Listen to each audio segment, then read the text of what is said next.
Hey guys, what's going on?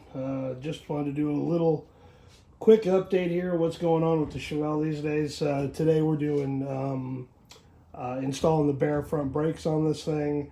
I've got the brake lines already ready to go. They'll go on next. A little bit complicated with the body on, but no big deal. Things have slowed down a little bit on the transmission tunnel.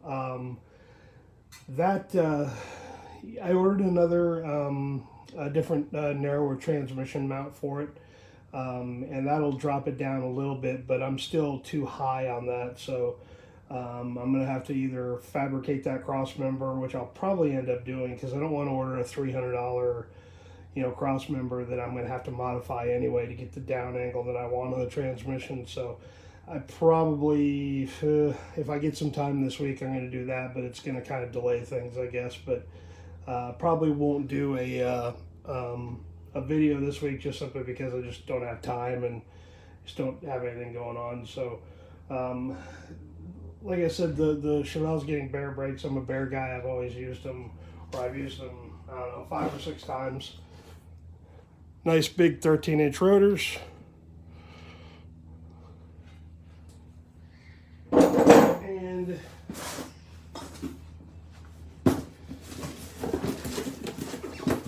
nice big 6-piston calipers.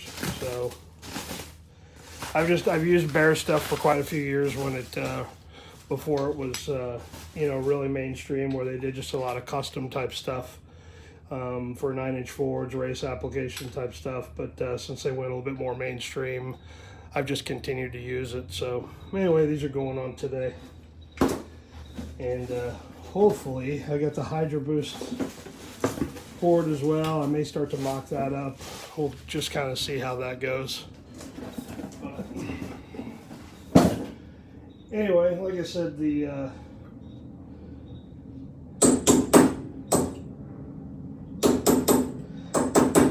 transmission is going to be a little bit complicated as far as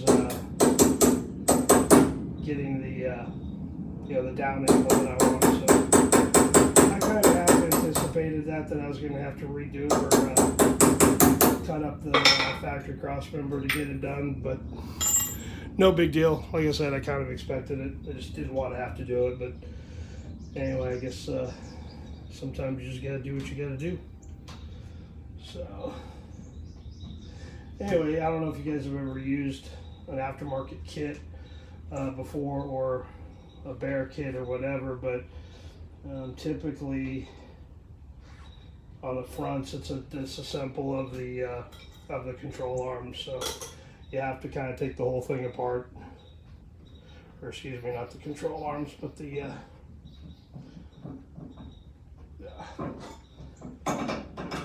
fight me a little bit here. I put these together when it was over in the storage unit, and needless to say, it just got slammed together just to get it rolling,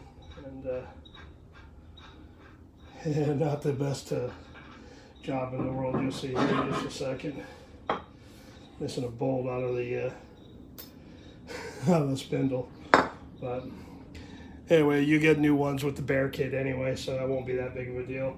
But like I say, they come with a nice big beefy billet, spindles, and like I said, the big 13-inch rotors, which I showed you a minute ago, which I'm a big fan of. These big heavy cars need something to stop with.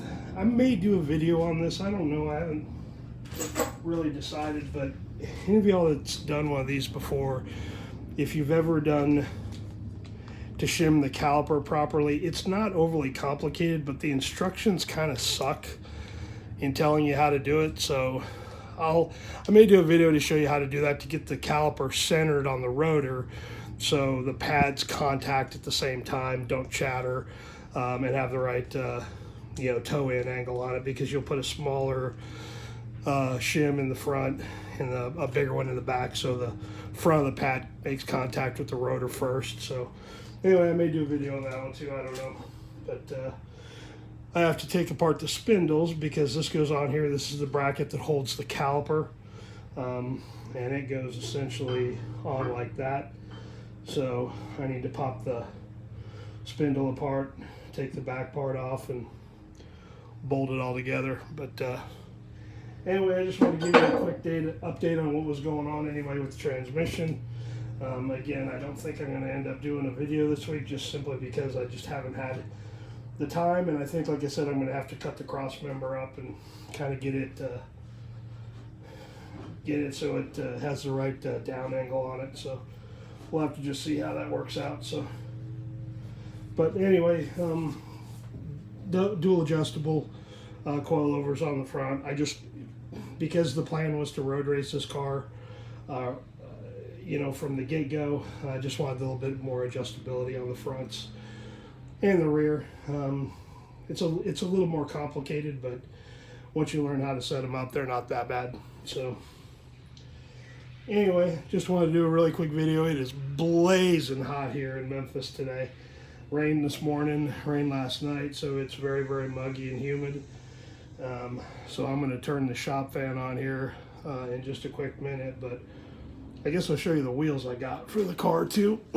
Take you over there. So I'm sure a lot of you recognize those.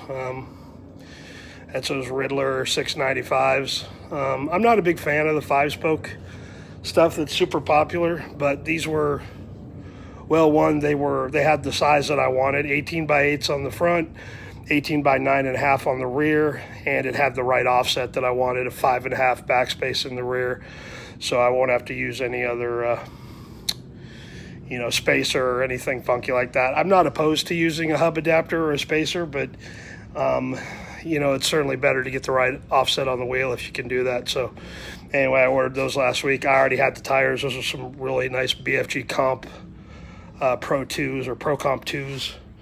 I've used those before. They're fairly decent street tires. So anyway, those are going on. But like I said, getting the brakes set here first is kind of the where we're going to work on today. So anyway, like I said, I just wanted to do a really quick video, get you up to date on what was going on, let you know that, like I say, I won't be doing a video, probably not doing a video this week, but I've got some fabrication to do on that, the transmission cross member. So it's not that big of a deal. It's just a matter of cutting it, moving the mounting pad down so you can get the degree down angle that you need on the transmission. So the shorter transmission mount knocked it down by a little bit. I guess I'll show you that when I do the video, but it was 4 degrees up on the transmission now, and it's got to be about 4 degrees down. So there was no way by changing just a transmission mount that I was going to get a 4 degree up, so, or a 4 degree down. So that's 8 degrees of change. So I mean, it's a pretty drastic little piece there. So anyway, just want to do, like, say, a quick update what was going on. Like I say, I'll probably do a video on how to set the calipers, how to get those shimmed in right, because like I said, the instructions aren't very good on it. I think they just assume a little bit too much on them, but most of them are that way. Willwoods are that way as well, but Baer's the only kit that I use anymore, so not any other reason than just preference. You know, Baer and Willwood both make really, really good kits. If you've got Willwood on there, you're not going to go wrong. I've used them quite a few times. The only problems I've had with Willwood stuff in the past, though, is they've tend to leak on some of the older ones, kits that I've used. And I've heard that they've gotten a little bit better, but who knows? Like I said, I switched over to Baer quite a few years ago. So anyway, I'm going to get the spindle off, get it knocked apart, get the new disc brake or caliper pad or caliper holder on there, and then get this thing buttoned up and back on the ground and start running some brake lines and all that. But anyway, figured I'd give you guys a little update what was going on and knock the camera around, and I guess I will catch up with you guys maybe sometime this week. We'll just see what happens if I can get that cross member all fabbed up. So anyway, I guess I will catch up with you guys later, and hope you guys are having a good Saturday, and stay safe, have fun, and go do something cool today. We'll see you.